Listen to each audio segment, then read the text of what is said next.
going on, everybody? Welcome to another episode of the Crane Kicks Lex podcast. It's our bi-weekly episode. We're back at it again to talk about recent results and news.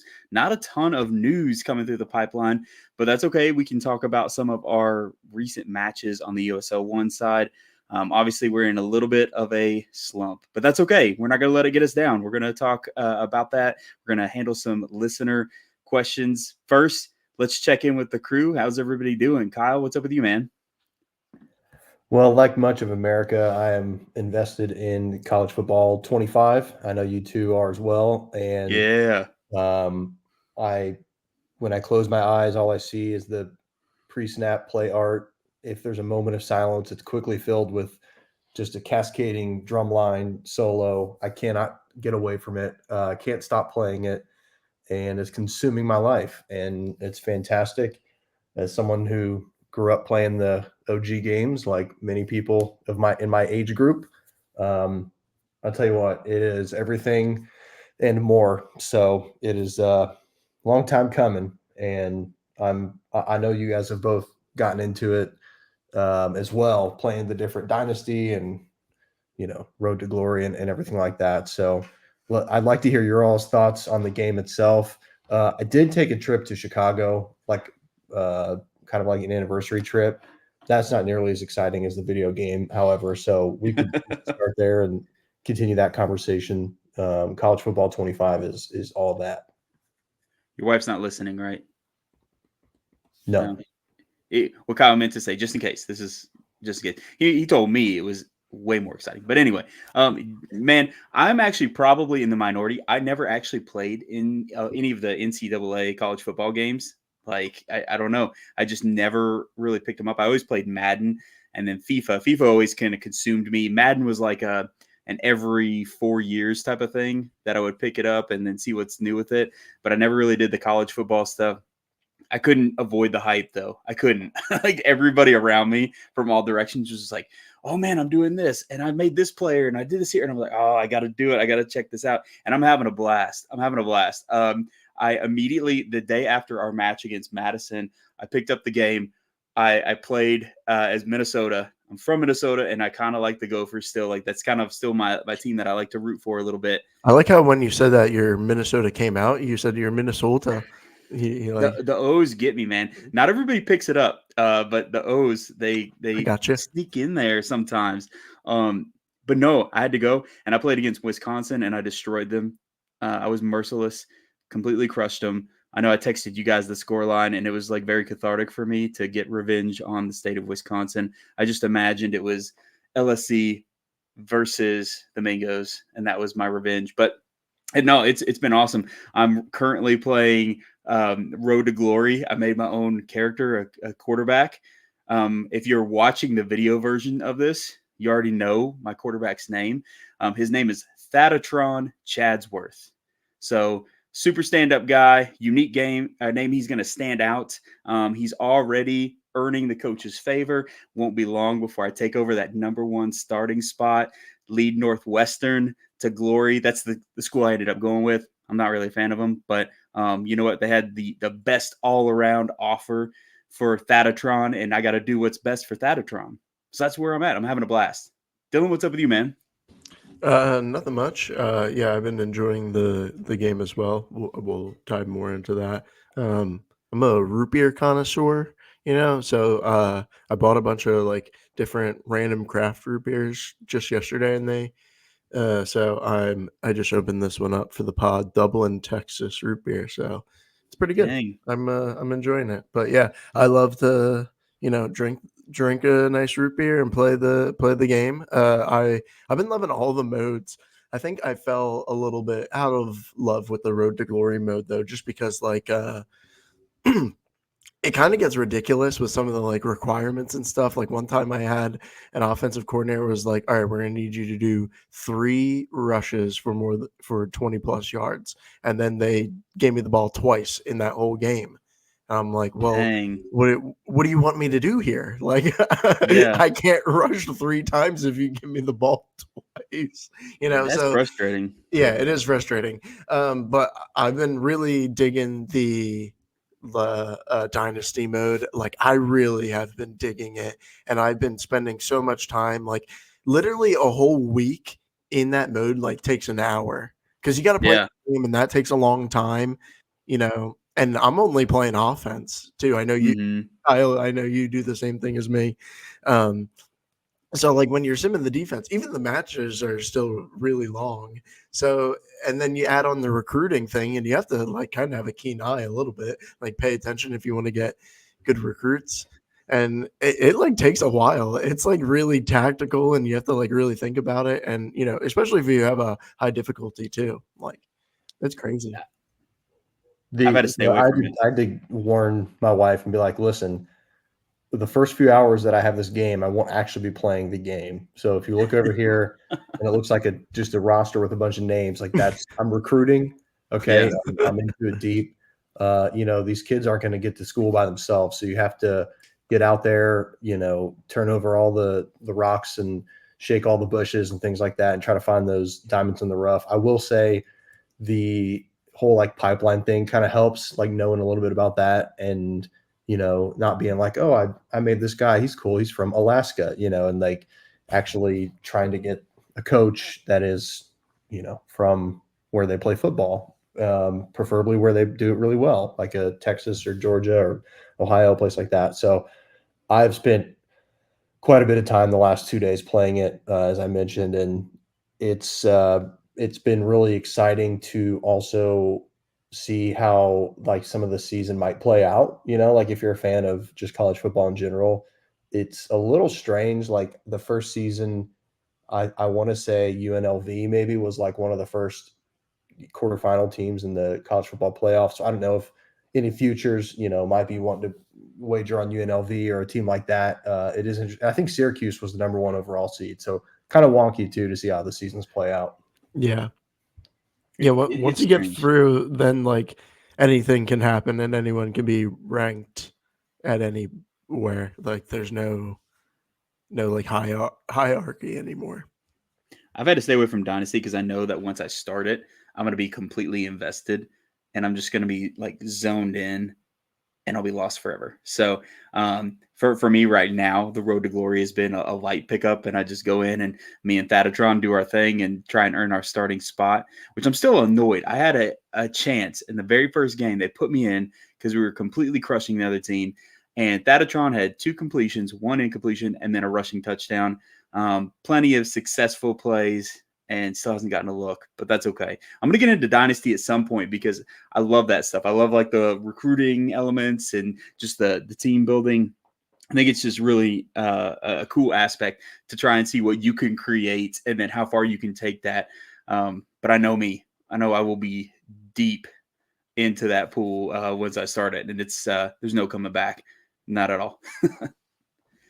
I went, part of it too, what I think a lot of people get into it for is like the uniforms and the pageantry of everything, like when you pick a team. And I think the common things to kind of start with nobody really starts with like an Ohio State or Georgia. Everyone kind of starts like I picked East Carolina, just because I was like, Pirates are cool, sick logo, purple's awesome. So like it is kind of fun to just pick those teams that you want to kind of build from the ground up and then go to Georgia or Ohio State or wherever. But I played Tulane today and it was just, I mean, it's just a beautiful, it's just a beautiful uniform set between those two teams. And those type of kind of the extras of the game, I think, is what gets a lot of people excited too, is just seeing all the traditions and, the big drum at Purdue and all the different stuff that the creators of the game brought into it from each like fan base. Yeah. I heard about them like collecting like hundreds of audio clips from each team to Yeah. put into the game, which is crazy when you think about that detail. And then like even the drum line and all the band music, those were Yeah. audio samples, which is cool as hell. I love it. And then, when I was playing as, the Gophers whooping up on Wisconsin, hearing the crowd start shouting, "Ski you ma," like as I'm just scoring my, 15th touchdown on them, it was pretty epic. Now, I got to admit, I was in freshman mode whenever I was doing that because I was just playing around. But I did notice, and it might just be me because I'm a noob to NCAA. But man, going from freshman to varsity, it's like a huge difficulty jump in my mind. Like I was like crushing teams in freshman mode, and I go to varsity, and I'm like, oh, I actually have to try. Like they're actually like picking me off and getting sacks, and it was kind of weird how much it jumped up. So I couldn't even imagine playing in like Heisman mode. That's the top tier, right? Isn't that like the hardest difficulty? I believe so. Yeah. Yeah, I think Heisman is. That's like 2 levels above, and so I'm sitting there like, there's no way.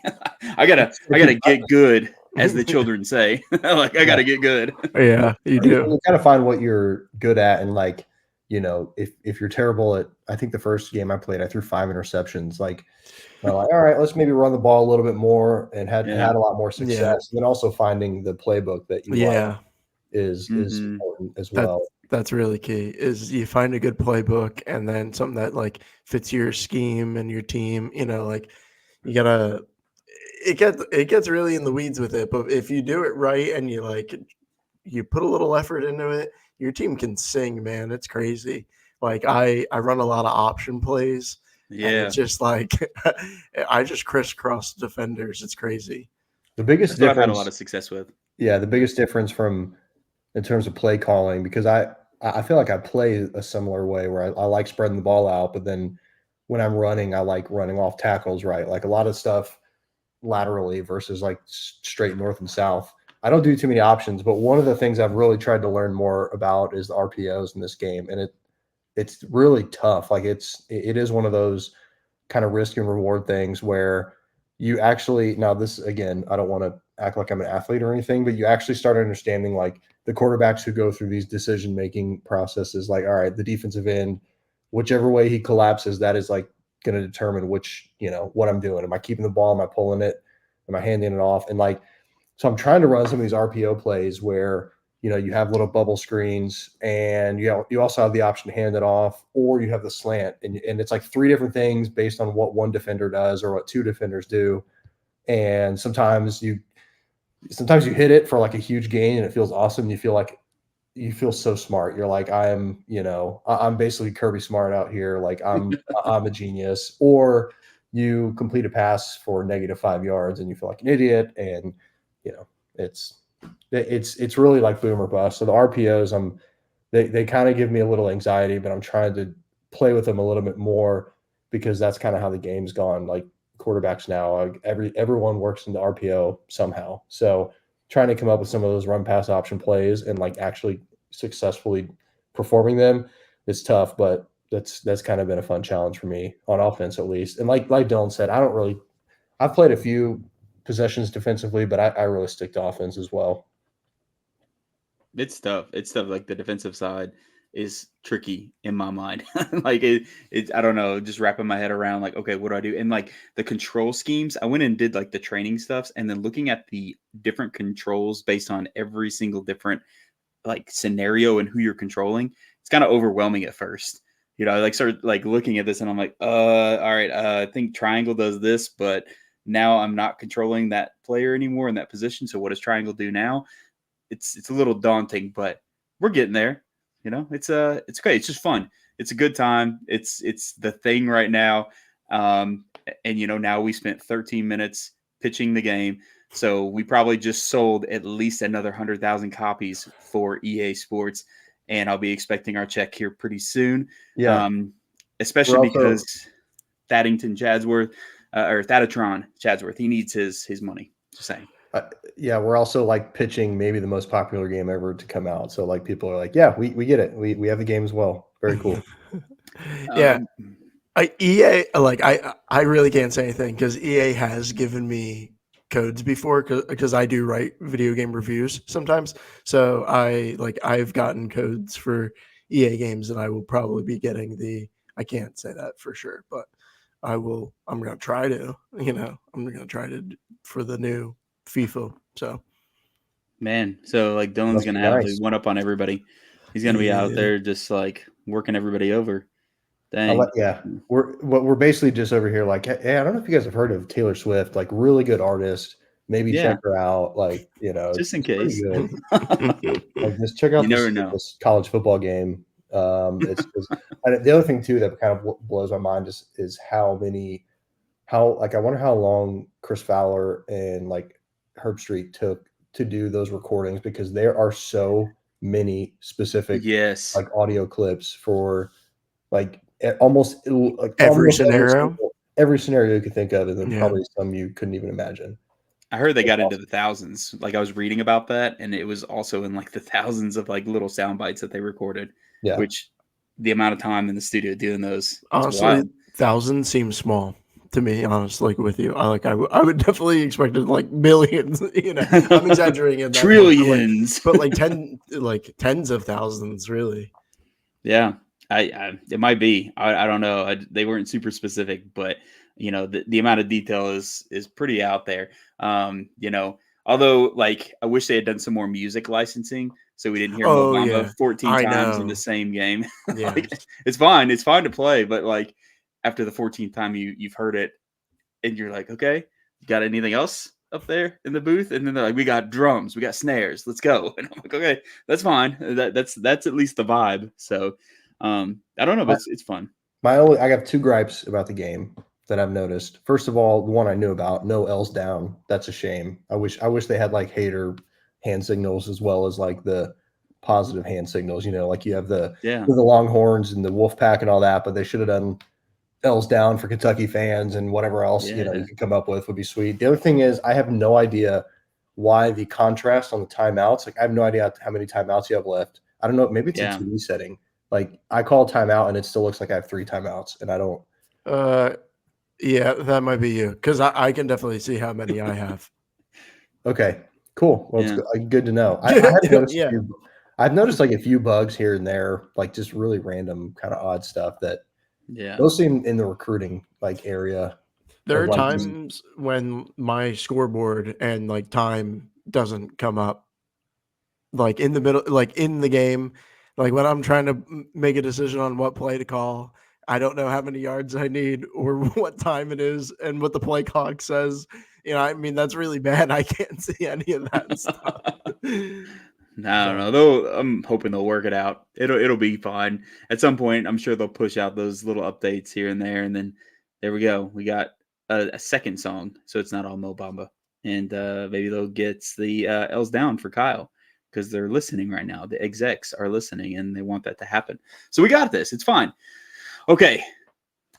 I'm going to pivot us away from NCAA football because, yeah, like Kyle said, you guys get the idea. A lot of you guys listen and probably bought it. You're probably pros by now. You've already won the Heisman. You already recruited all 5-star options, and you're winning everything. But it's probably worth putting in the description of the pod, like, go ahead and skip the first 18 minutes. Go to 18 minutes. Yeah, I was actually literally thinking that. I was like, I'm going to put a disclaimer. If you don't want to listen to us talk about NCAA football, go to minute 18. All right, remember that, minute 18. We got this. Timestamp. Let's talk LSC, though, guys. Let's go. There's not a lot of new news. Although, before we get into the game, I do want to mention, if anybody's out there in like the supporter group chats and stuff like that are on Facebook, grass is down. Grass is down. Somebody snapped a picture of there being grass out at the stadium, which is super exciting. Yeah, touch grass. I can't wait for us to be able to touch grass. It's going to be awesome. And hopefully with them getting it down when they are, it won't end up looking like Chattanooga's pitch, which had those like giant craters, just missing huge chunks of grass and or just like little mud holes that you twist an ankle in and then your season's over. And geysers too, somehow. I don't know. It was crazy.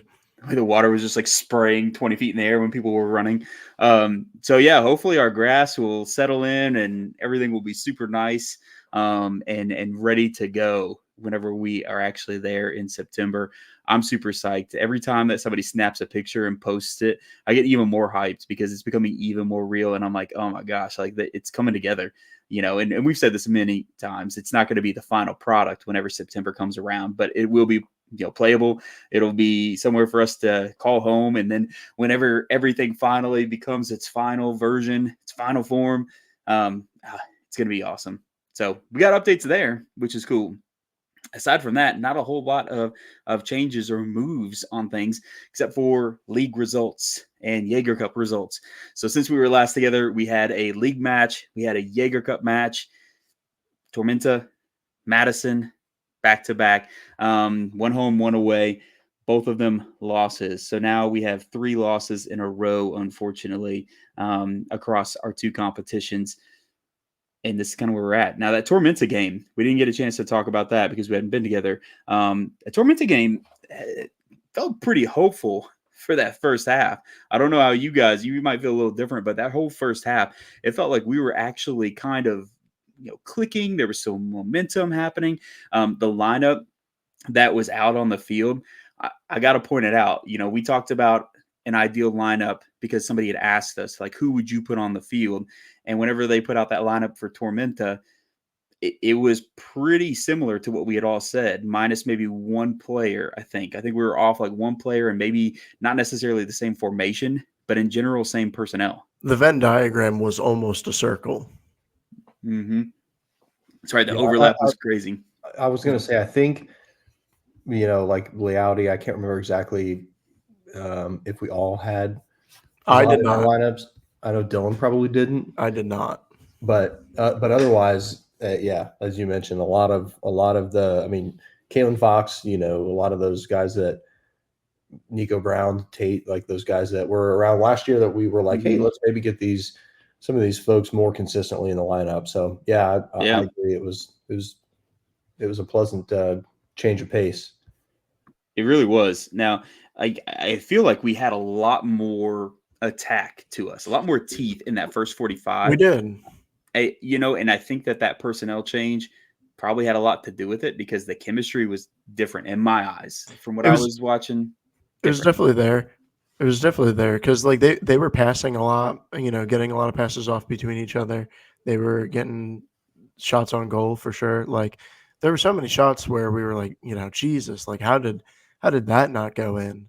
And then, finally we got one. But like really the first half was very exciting and promising to see. And, Kyle, I think you felt the same way. Yeah, I mean, you could look at even just from a statistical standpoint, like over 100 more passes, like not only that, but more accurate. Almost half of the passes, from the Lexington players were in the opposition's half. So it was like kind of against everything that that heat map that you'd showed, a few, I would say now a couple episodes ago, I guess, maybe last episode, we talked about how it was so like everything was heavy defensive third. And finally you start to see, utilizing the full width of the pitch, but also like kind of probing more successfully into the defensive territory and 15 touches in the opposition's box in the first half alone. So like just looking at the stats, it's nice to be like, hey, it really felt like we were moving the ball and connecting well. And then you look at the stats like, oh yeah, we were, because they're, just absolutely dominating possession and everything else. So it was, and of course to see Diouf get that goal right near the end, like in extra time, in stoppage time was fantastic and felt like everything felt right. It felt like a deserved goal. It felt like it did feel deserved. Like everything just felt like it was supposed to feel, this is nice. This is how it's supposed to go. So, I mean, I thought first half and much of the second even, Lexington was far and away the better team. I 100% agree. And, we've not really had a ton of success with creating chances on goal or getting shots off. And we had a lot in this match, 17 total shots. 6 of those were on target, which was really nice. Their keeper was balling out, to be honest. There were 2 different shots going straight to that top corner that any other keeper on any other day, you feel like they're going to go in, and they don't. He gets a hand on them and blocks them out. I think it was like Nico and Tate that had a shot knocked out of the way, and that I was sure from my angle, I was like, okay, we got this. And it was an incredible save in both accounts. But Ates, man, that goal, that was one of those I'll do it my damn self goals. Yeah, for sure. To nick the ball off of the opposing player and then dribble halfway up the field and then just cut across and let it rip.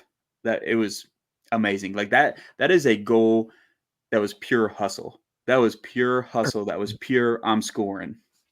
Absolutely earned. Absolutely. And then not only that, but I mean, second half, he almost gets another just like that. Like Jake Dingler was shutting us down all night. If you guys don't know who Jake Dingler is, he was the ginormous dude in the back line for Tormenta. The guy that made Kalen Fox look short.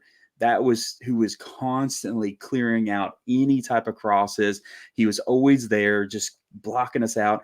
And Otis goes toe to toe with him, and then they kind of like fall over each other trying to get at the ball. And Otis pops up and just takes off with it.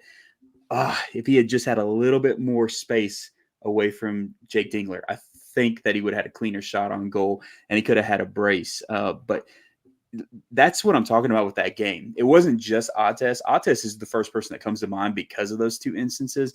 But I feel like we had a lot more people laying it all on the field like that were just going full on, like 100 miles an hour. Let's get this. Let's keep pressure. Let's try and get this to fall in our favor. Let's get those 3 points. But, I mean, even though that happened for – I'd give it a 3/4 of the match. We did have that little fourth of the match where it felt like we kind of like lulled a little bit, and I don't know, maybe I'm misreading that and people feel differently, but it did feel like we had a momentary, situation where it wasn't necessarily that everybody was like, okay, we can just chill. It was more of we come in off the half and Tormenta makes 3 subs. 3 dangerous subs, like including Jackson Corey, who has been awesome for Tormenta for a couple of years now. And then Sebastian Vivas. If you read my write-up, I told everybody you got to watch out for Sebastian Vivas. He's their top scorer in all competitions. And this dude can put it to bed. Like, he's going to be dangerous if he's out there on that field. And he comes on with Jackson Corey. And then they have a third sub. It's escaping my mind right now. But he comes on, and I was like, oh, man. I think. There we go. It was a Kodo. That's right. And if you're a Fot Mob like viewer or digest, I don't know if you digest Fot Mob, those 3 had like some of the best match ratings from this match.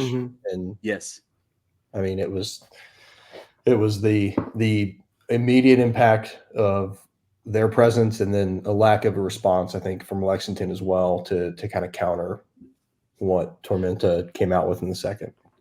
Yeah, I've said it earlier in the season that some of the sub decisions being made, I wasn't really like, too keen on. I kind of questioned them, and I'm still at that point now.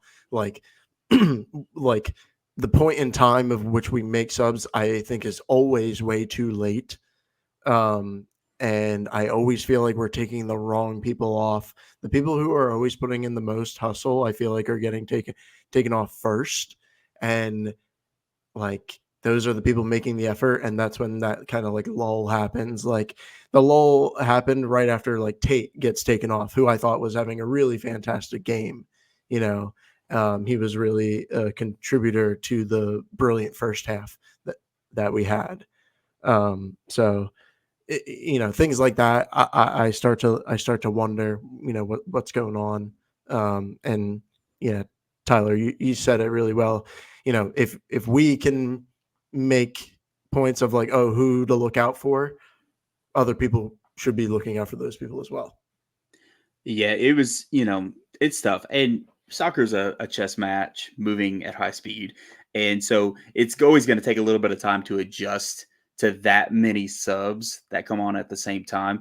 If you have one sub into the match, you can probably figure that out in real time and do your thing. And of course, soccer being what it is, there's no timeout. You can't just pull the whole team over and be like, hey guys, all right, there's 3 new players. Here's what we're doing now. That being said, like, you got to prepare for everybody, every eventuality, everybody that might appear on that field. You kind of have to be a student of what it is that they bring to the table. And, it did take us, unfortunately, too long to figure out what was going to happen with those 3 in the mix. And they managed to get 2 goals off of us, which was a bummer because I felt like it was a really positive match overall. Like, I know we've kind of had to be a little bit more tough-lovey here this season, especially recently. But I still feel like, man, that was a positive game overall. It's just the time it took us to adjust was probably the biggest misstep. Just the idea that, we could not be like, all right, we got 3 new factors on the field. Here's how we can keep our game going in the direction we want it. It was like we fell back into their game. It was more of like pull back and then feel them out and see what happens instead of let's keep the pressure on and not let them get in the flow. because unfortunately they found their flow and they scored 2 on us, and then they snatched that win away from us. I am happy about the hustle that we showed in the last little bit of the game, last 15, 20 minutes. I feel like we picked back up and we were like, okay, we got to claw this one back. We got to see what we can do. And we were way more aggressive.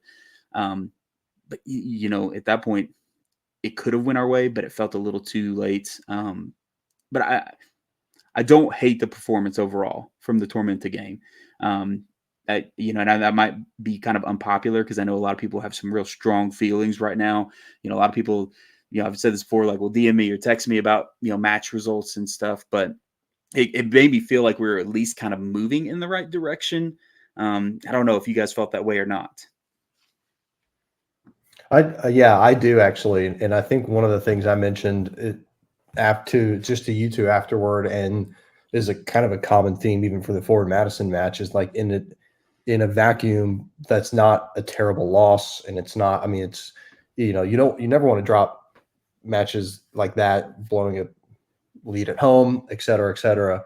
However, in the grand scheme of things, if that was just one bump in an otherwise positive season, it's a little bit easier to kind of brush it off. It's a little bit easier to say, hey, that's the way the game breaks, And again, I know we'll get to the Ford Madison match, but it felt similar in the way of like it wasn't a 4-2 defeat. Like, it wasn't an embarrassment. It wasn't.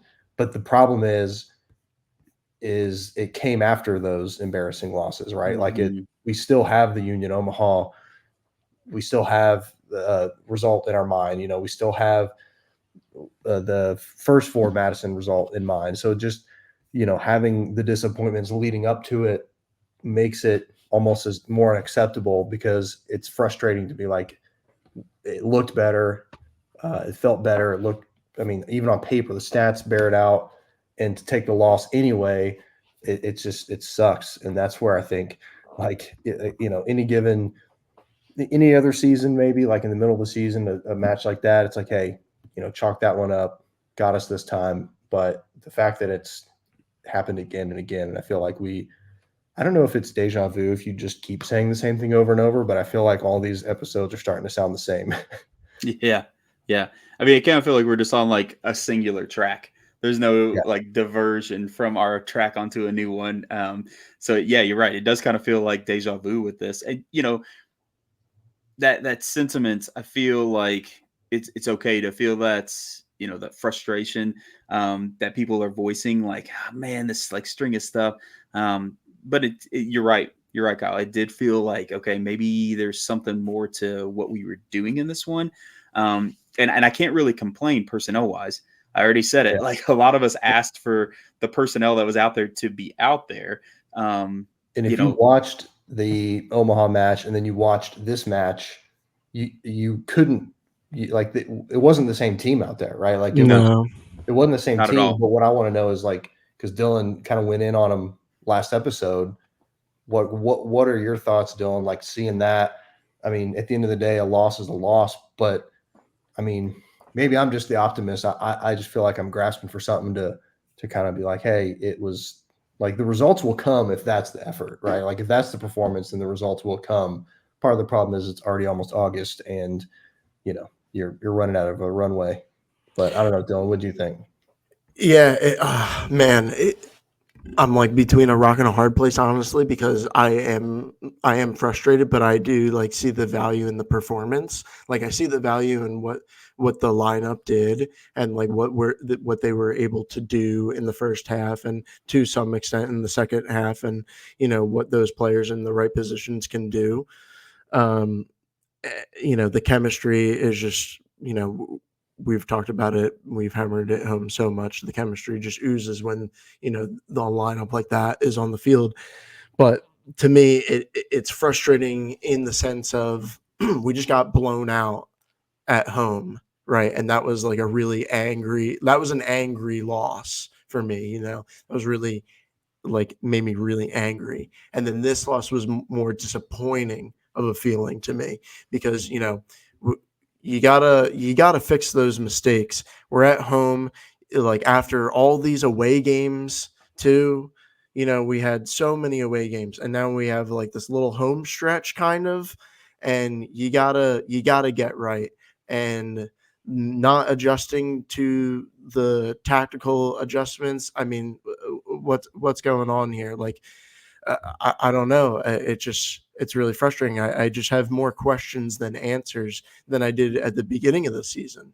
You know, I'm it is very frustrating, but like, uh, to start my point, I liked what I saw in, in the play in the first half. Like, Fox played really well too. It was good to have him back. Like, he looked Mm-hmm. fresh. He was Yeah. really laying it on the line. I really liked what he was doing. Having him and Modesto back together is really nice. Like, overall the last couple of games we haven't let in that many goals because those two are back there again.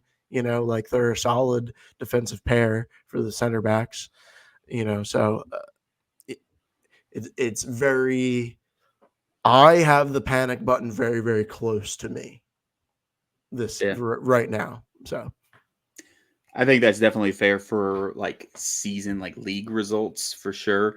Not to pivot too hard, but if we talk about like our Ford Madison match, I like we're kind of doing the panic button mode again. We kind of got away from that, but here it is again. We brought it up. I will say that yeah, for league matches, I'm feeling like it's here, right? But Jaeger, I still feel like it's in our grasp. We're only 1 point behind Madison. There's 2 more matches. It's chaotic. We're tied with 1 Knox. We have a super tight group. It's really weird. I mean, Chattanooga's eliminated. They're out of the mix altogether, which might make them even more dangerous. These last 2 matches, I don't know which one of them involves us. So I hope that's not the case. But I think that there's Jaeger Cup hope. Now, we got to address the Madison match too. That was a loss in Jaeger Cup. Only our second one, though. It's our only other loss besides the one against 1 Knox in the Jaeger Cup. If we think performance, it felt very similar. We saw a similar lineup. We didn't have Tate. According to like the pre-match report, Tate is injured right now. I don't really know the severity. It could be just like, hey, let's be careful and not push him too hard. We did see young guys on the bench again for us. Kimball and Anthony, they're both on the bench again, like they were on the previous match, but no Eric this time. We didn't really have anybody pure center back wise, in that mode. But that match again felt like we were going toe to toe with the team for huge portions of the match. In my eyes, like when we're looking at this match and we see who they have out there, they got Cheney. Cheney is a very like aggressive, fearless forward, and he's not afraid to grab who's on the. antagonistic. Yes, he's very much like get in your head type of forward, very physical, which we'll kind of get to that here in a minute because I have my thoughts on that. It's not necessarily super negative, but you get the idea. They've got a lot of dangerous people. They stumbled. They had 2 losses in a row before they matched up with us this past weekend. It felt like, all right, if Richmond could get a win, maybe we can. But it didn't land that way. I will say, though, with us having almost the same lineup and the way that this one played out, a lot of people were, kind of like, oh, what's going to happen? They totally destroyed us last match, but we beat them earlier in the season. It's kind of weird that it ends up in a 1-0. It didn't feel like it was ever going to be a 1-0 before the match actually took place. And then once it starts going, you're like, oh, this thing might end in like a draw. Like I could totally have seen it going 0-0 and then us going to PKs. And in a sense, I kind of feel like both teams kind of started playing for that draw once we got to the last like 20 minutes or so because they realized nobody was letting in. And then that ridiculous goal from Prentice. I mean, I got to say it like straight up. Like, I know everybody's mad that, we lost. Maybe mad's not the right word, but a lot of people are like, I'm so disappointed that didn't go our way this time because I feel like we held them off so much. That goal, I don't think there was any stopping that one. That's just one of those goals that's just a worldie, and the speed and power behind that thing and the angle that it was at, it was a goal that I'm like, all right, I can't even be mad right now. All I can do is hope that we claw one back and we make it to PKs because that goal was a goal. You can't even look at it and say, oh, it squeaked in, like that crazy one that popped up in the air on us and then came down, and then found its way in the net, or the ball jumbling around like what happened with Omaha. But I don't know. This match, as a whole felt like another mostly complete performance, except for the results in my mind. And if I'm really being honest, I felt like it was another step in improvement. I'm not saying that it was like we made leaps and bounds and all of a sudden everything's perfect, but I do feel like we showed that, okay, we took on Tormenta, who has had their fair share of struggles. Now we're going to Madison's house, who has a ridiculous crowd, a ridiculous atmosphere, and they had a really good run of form until they stumbled on those last two matches, and we were holding them off that whole entire time and taking care of their really dangerous players even, but we lost. So I don't know, like looking at this match plus the Tormenta match, if we kind of like string these results together and we look at who was on the field and what we saw from everybody, do we feel as a whole that we're on like an upward climb, even if it's not super steep, or we feel like we're kind of flatlining still? I don't know. I'm worried because, I'm kind of looking at it at a different perspective, listening to you guys talk about it now too. Like I am kind of being talked into a little more encouragement about especially with the lineups, because I do like the lineups. It is very close to what I picked. Minus one change. So I'm positive with that. They are playing more positive football. This game, this game with Madison was kind of like a 50-50 split a lot of the time. But, against that, I do worry because of the decisions being made, going back to subs and, not being aware of, the other team and what they're doing. I worry about that part. I'm starting to worry less about the players and what they're doing. And then I'm starting to worry more behind the scenes a little bit. Yeah, I would say, again, echoing a little bit about what I said in the first match, in that moral victories at this point just are frustrating. Moral victories are frustrating because they're still losses on paper, and like the soccer is just one of those sports that, I mean, you feel like you're pounding your head against the wall, where you're like, we played brilliantly for, most of that match. I mean, really, like to your point, if it had finished level, that felt like the right result, and then you just get an absolute world-class goal. But it's just another one of those broken record type, like, here we go again, always on the wrong end of these type of matches. But to me, if it feels like it's been more positive the last two matches, but I don't know what that means in terms of the season landscape. Like, great, it's fantastic that the last two matches have gone the way they've gone based on some of the other performances. I mean, I know that's weird to say with two losses, but based on some other performances, it feels like this is the team that we expected, or at least closer to the team that we expected, in terms of like not even looking at the scoreboard, but just the way they play, the way the ball moves, and the way, I know this match a little bit more of a different lineup too. And it just, to me, it's how many more are we going to do? Like, are we going to be sitting here in a couple of weeks and saying, boy, Lexington really played well against Richmond and Charlotte, and it's two more losses. Like, I don't know. Yeah.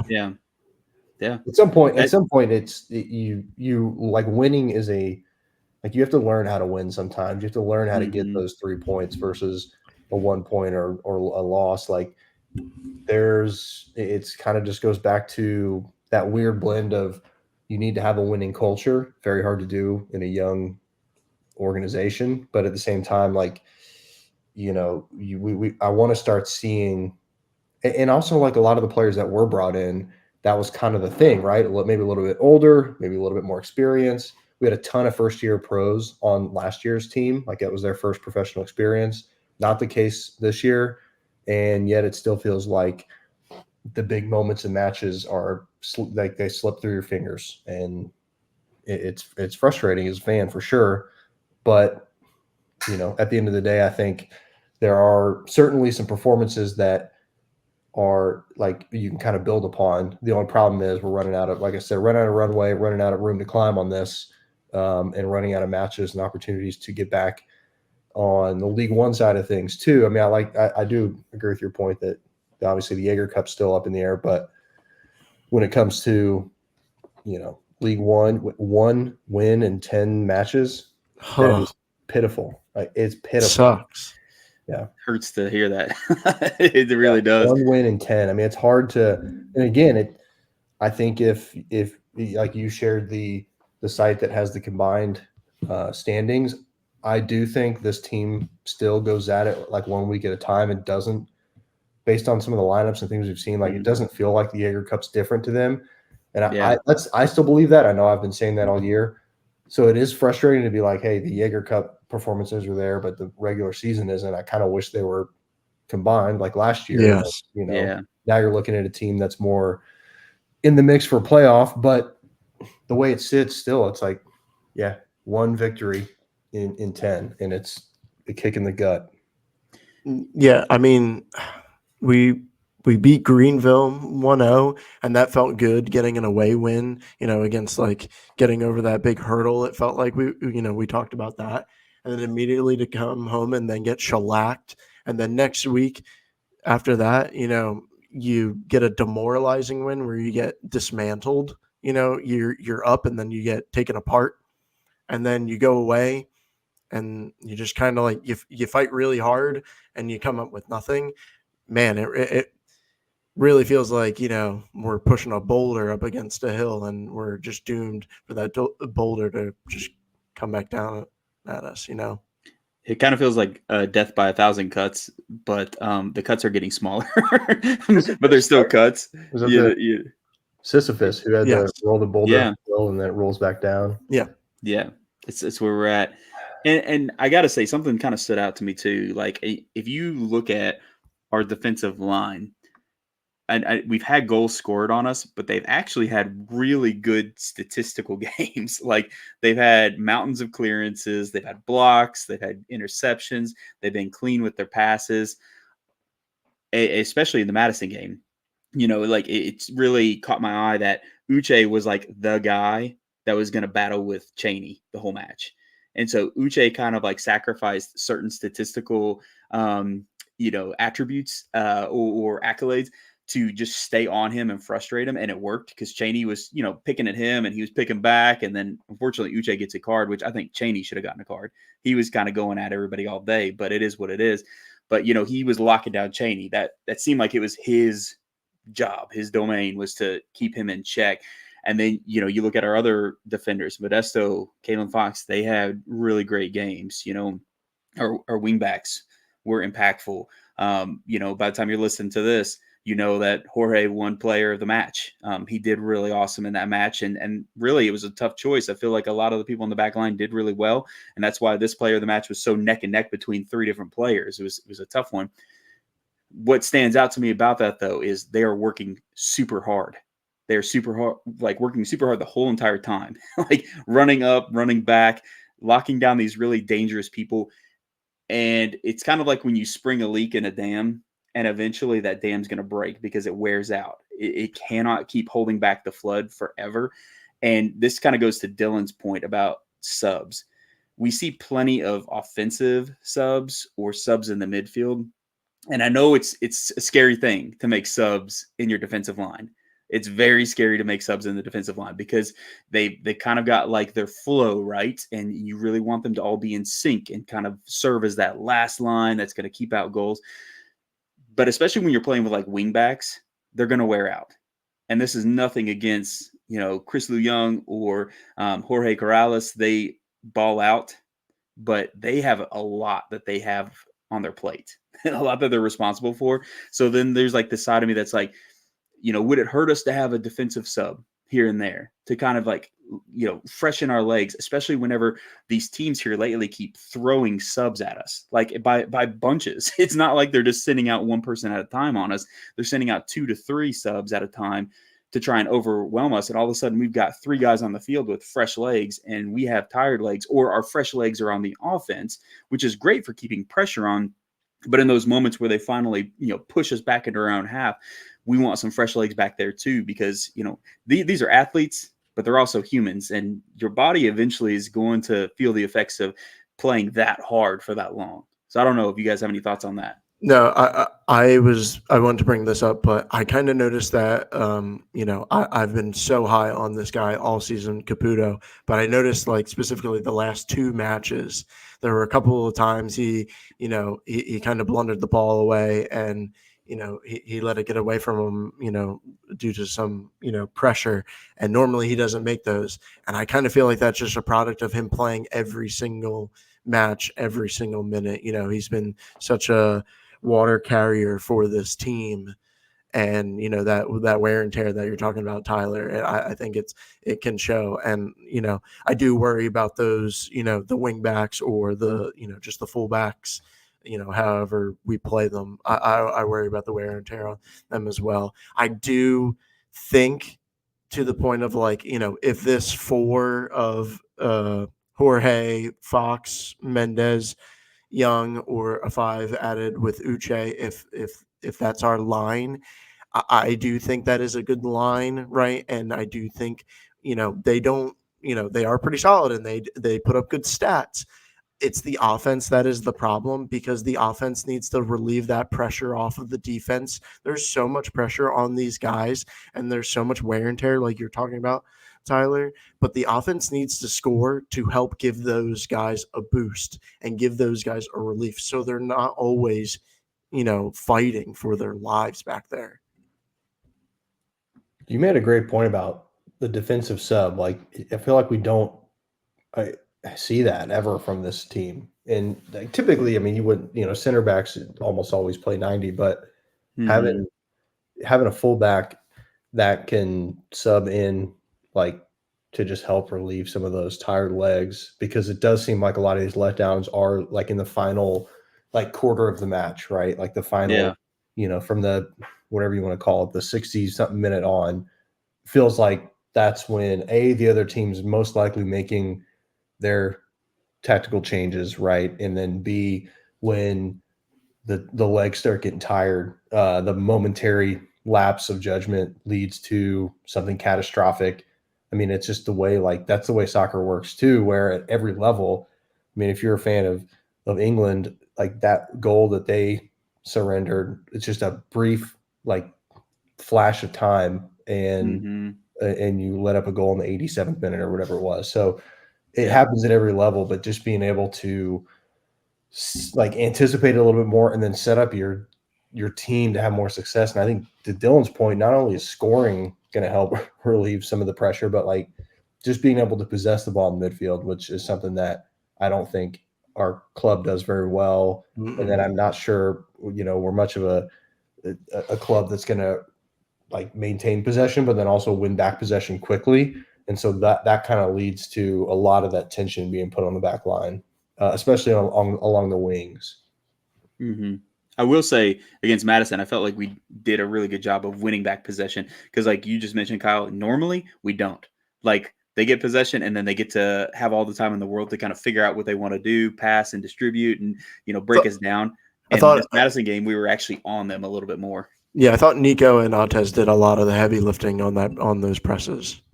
Yeah, they did well, and I don't know. Like I look at this and I think, we have people like, Anthony Patty, we have Kimball Jackson who can play fullback and wingback, and Yes, they're you're young. saying They it. got fresh legs, and everybody's like, yeah, but they're young guys. And but then you look at like Richmond and they're putting out teenagers. You look at, somewhere like Greenville, Liam McKinnon's like 20 and he's the top goal scorer right now.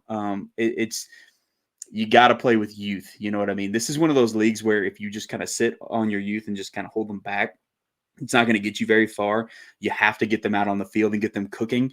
And in our case, we're already in dire straits in a lot of ways. So my mind is like, why not experience what it's like with them on the field? Let's see what's happening. And this is nothing against any other players. This is more of like a, you know, can we sub more often? Can we maybe like see what's happening if we kind of put these young players in there and then let them cook at the end of the match and see if they can go toe to toe or put some pressure on the other team, or help us hold it up? I don't know. It's just questions I have, or like, people like Eric. Eric normally is a center back, and Kyle, you mentioned it. Center backs usually you don't swap them out mid match. It's kind of just a big no no. but he can play, outside in that center back role. And who's to say that he couldn't, operate in an outside back mode either? But, it's not the only factor. There's other things at play. I will say maybe things kind of take another look here soon. We got Cam Lancaster back. He played for a little bit of the match. Apparently, Michael Egbula is available, but who knows if we're going to see him on the field real soon. If you're listening now, you probably haven't heard his name since preseason when he got injured against Lou City in the preseason match. David Loera is coming back at some point. Both of them have been cleared to play. So that might change the look of us again. We might see another setup that maybe energizes us. Maybe that's just the missing piece somewhere in there, or maybe the combination of all. But you guys are right. We got to start doing something different. And I feel like we've been doing different things, but we've got to make it count. We've got to say, okay, this is the thing that's held us back at this point. So how do we make it better? And then the next match, you're like, okay, this held us back. So how do we make that better? And, in my mind right now, the spot is, like you said, Dylan, scoring goals, actually making, our chances count. So that way we're not feeling the pressure as often.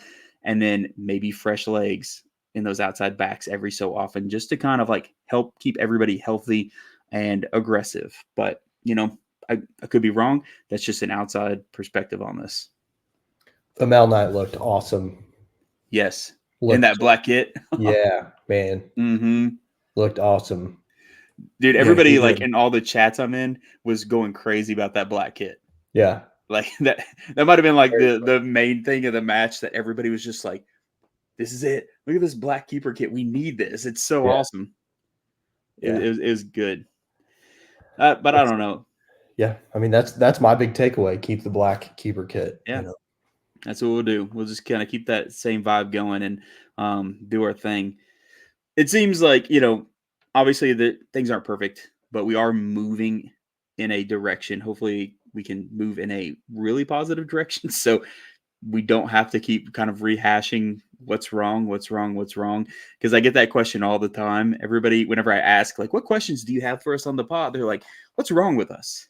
I'm like, I don't know what's wrong. I can tell you what I think is maybe wrong, but who knows if that's actually what's wrong. And I'd like to answer more of like, what's right with us? Somebody in our questions, and I think we can kind of pivot into those here in a second, but I can go ahead and just say this one. Somebody was like, why can't we have nice things? And I'll say, I'm going to go like sunshine rainbow mode. I'm going to say we have nice things. We have good players. We have a great fan base. We have potential. We can do what we need to do. We just gotta do it, right? And if all else fails, we have a stadium. And a lot of these other teams that pick at us about our standings in the league, they can't say that. So take that. Kyle, say one nice thing about the team. One nice thing about not counting the black keeper kit. I did say that for the record. Yeah. On the record. Mm-hmm. I agree with Tyler. Very, very cool to have a stadium. Very cool to have a stadium.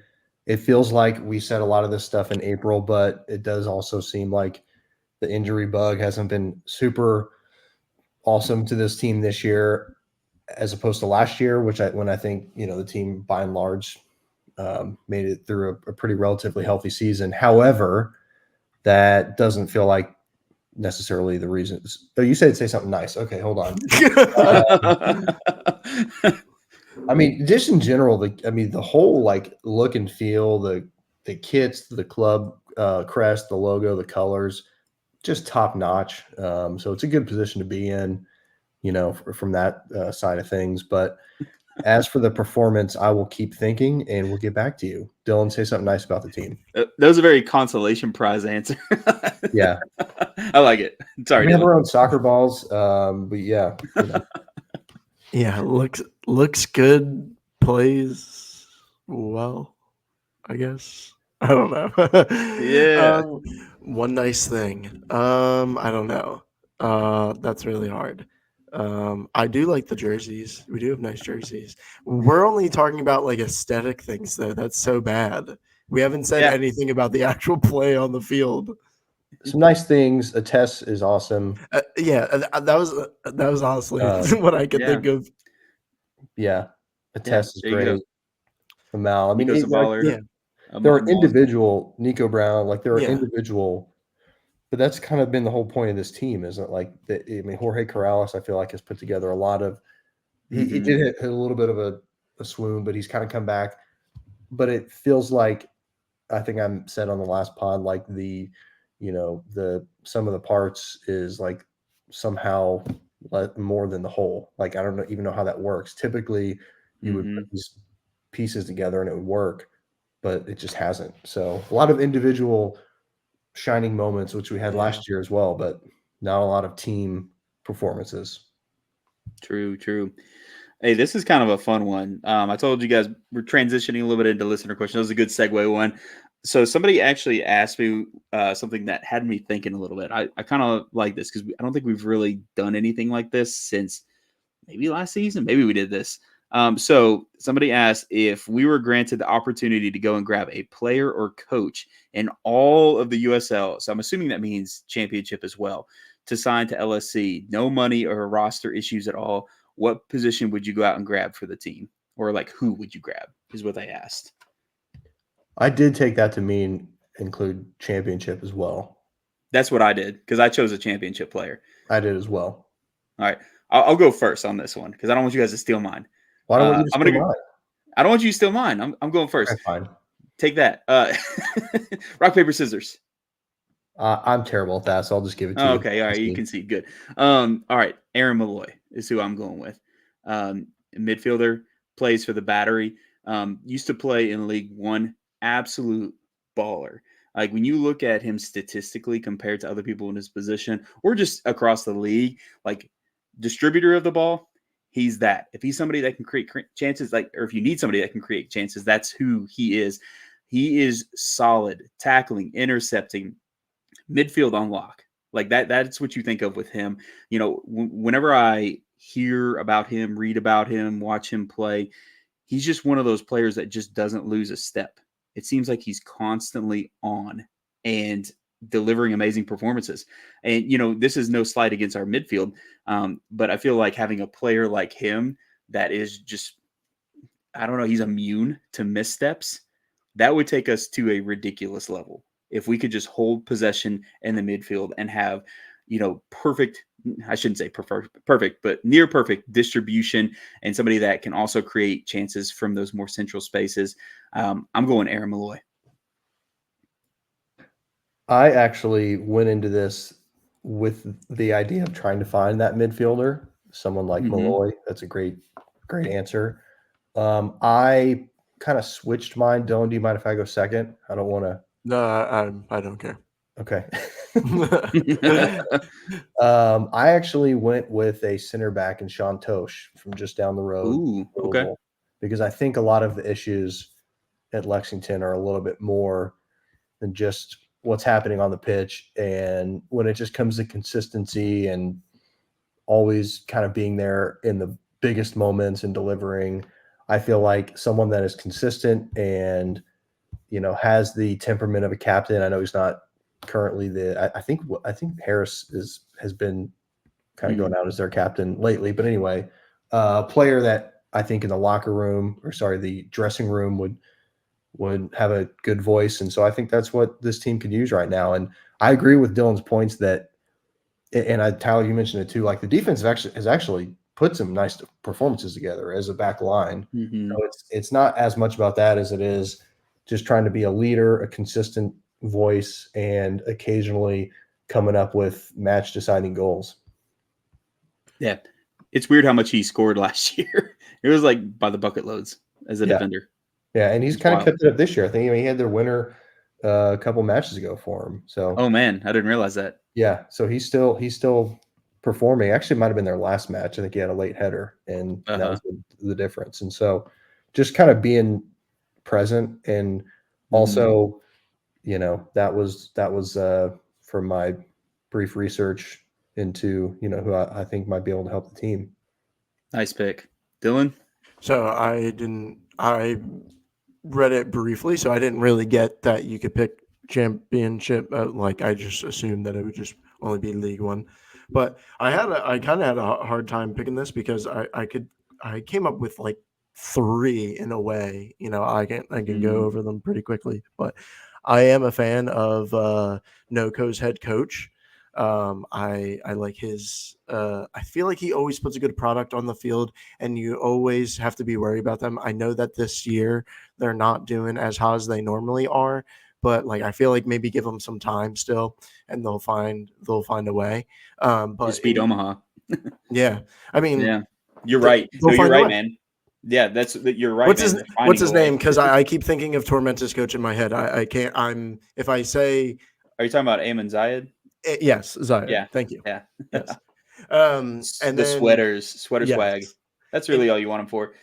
in terms of Sweater swag. players, I do think we really need kind of like a midfield maestro to kind of handle things a little bit better. I think Nil Vinyals from Richmond is kind of like a midfield wizard, in a way. I feel like he would be really useful. And then, like I said, three people really quickly. I think Ropapa Mensah is really talented, and I really like his style. I think a striker. I know we haven't really seen like Lancaster in his full form. Like his power level is not yet over 9,000 this season. So I think a nice striker of Ropapa Mensah would be cool. Man, you just greedy over here, Dylan. I know. Well, you guys got greedy and know. went to the championship, so I'm gonna get greedy in mine. But I just was so never food the for one thought. we came up with a coach. Yeah. I don't know. I feel like those are all good answers. It's interesting to me that we all kind of chose different aspects of it too. But and I don't think that points to us having really, really gaping holes in all those different areas. I think it's more of just like thinking, okay, but what could take us maybe to that next little level or give us that little boost? And so I think those are all fair. Those are good. Respect to Dylan for finding people in USL 1 because there are plenty of people in USL 1 that could immediately contribute. it's not like you have to go to the championship to find that. It's just like Aaron Malloy is somebody that just always comes to mind, and then you hear about Shantosh and everything. So good answers. Hopefully that satisfies the listeners. Although I think it'll be interesting to hear what other people think. Anybody else that's like plugged into there. So maybe they can let us know and we'll see. All right. We got one last question. One last one. This one's pretty like basic, not too difficult. No worry about decision making here. No stealing each other's picks either. Somebody just asked if we'll see any information about Super League preseason games here soon. It's that time, right? I mean, preseason is basically upon us. I can't say I've seen anything from Lexington Sporting Club yet. I do know that other places have released their preseason schedules, so other universities in the area. So UK women's soccer, they released that they're going to be playing an exhibition match against Lexington Sporting Club Super League team on August 3rd. And then I believe University of the Cumberlands is playing against them on August 12th. Now, I have no idea if those are open to the public. I have no idea if they're going to be closed or whatever. Hopefully, we'll hear something from Lexington Sporting Club at some point very soon, letting us know, like, hey, come check them out, or hey, stay away. I hope we get to check them out. I think that'd be really cool. I do understand the reason behind like wanting to kind of keep things under wraps for preseason, but there's that other side of me that's like, man, what a way to like go ahead and let people get introduced to the team, go watch them play an exhibition match, especially like thinking about UK here in the city. Go see that happen, and then afterwards get a chance to meet the team after the game or something. I think that'd be a really, really great opportunity to kind of get their faces and their names out there even more, which Lexington's been doing that. They've been involved in parades. They've been out and about in the community, which I think is essential. So I don't know. I'm be interested to see how many more preseason games we have or when they're announced. Because it kind of seems like there's always at least 3 to 4, sometimes more. But it's hard to say if that's going to be the case here or not. We got plenty of soccer programs at the university level around Lexington or in Lexington. So it wouldn't surprise me if we see at least 1 or 2 more, but time will tell. Time will tell. I know I'm excited though. Super League can't come fast enough. I'm very, very pumped. I don't know if it's just like the copium kicking in with like USL 1 side, not really giving me what I need. My endorphins aren't activating. And so maybe I'm just thinking Super League, give me that boost. But I'm really, really, really, really pumped. And I hope if these are open, I really want to go see at least one of these preseason matches and kind of get a feel for what it is we might see from Coach Dickey out on the field with these new players. So we'll catch that at some point. But that's all the questions that we had. That was kind of it. I know last episode was just I don't know, like a saga. It felt like it was like 2 hours long. This one, we decided that we would be a little bit more concise, except for our 20-minute ramble about NCAA. Clearly, everybody that's listening knows what we're probably doing at the exact moment that you're listening to this. Shirking off our work to help our collegiate athletes find success on and off the field, keep that 4.0 grade point average. Like do for the kids. Guy, Yeah, Thatatron Chadsworth, 4.0. Yeah. He's got max leadership. Just saying, he's going to be on the field soon, so you should be aware that he's going to be out there making a name for himself. But I don't know, Kyle. I only recruit student athletes if one of their interests is, academics, so they can, visit a lecture, they can meet a professor, maybe. No parties. Talk to us. No parties. No parties. Too risky. No playing basketball with friends. Tweak your ankle, then you're out for the rest of the season. No, we're not doing that. No friendships, just academics and leadership. That's all you need. I don't know. That's probably the wrong approach for this game, but it does stress me out. Anyway, before I get on another tangent about this, Kyle, Dylan, you guys have any final thoughts before we sign off today? This was a delicious root beer for sure. Root beer plug. Look at this. I feel like Dylan's coming in like no free ads. He has to play like the villain the last couple episodes, but he's coming in with the wholesomeness with the root beer too. And so then it's like balanced. It's balanced, perfectly balanced. He's even balancing the root beer on his finger like Thanos does with like the blade. Yeah. Oh, you aren't actually. I thought you were. I wish you had really like raised your hand and you were balancing the bottle, but then I'd feel bad if you like dropped it on your computer or something. Yeah. That would have been. That would be bad. Yeah. Kyle? I have no final thoughts. No final thoughts. Kyle's closing it out. He's ready to get back to NCAA. All my thoughts have been expressed to this point. Yes. Sponged out of your brain. All right. Well, everybody, we've got some more matches on the horizon. 2 more Jaeger Cup matches to kind of finish out our group stages. These are for all the marbles. We need the exact right set of scenarios to make it happen for us to finish out that or score 6.2 million goals and then beat out the other teams and get that 4th and final spot. League play coming up. Hopefully we'll see an uptick there. Maybe we'll see some players out there that we haven't gotten to see in a while.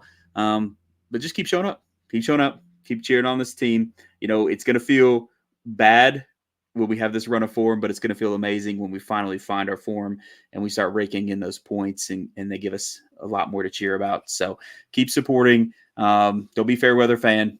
Don't be like that. Be there for their team. Okay.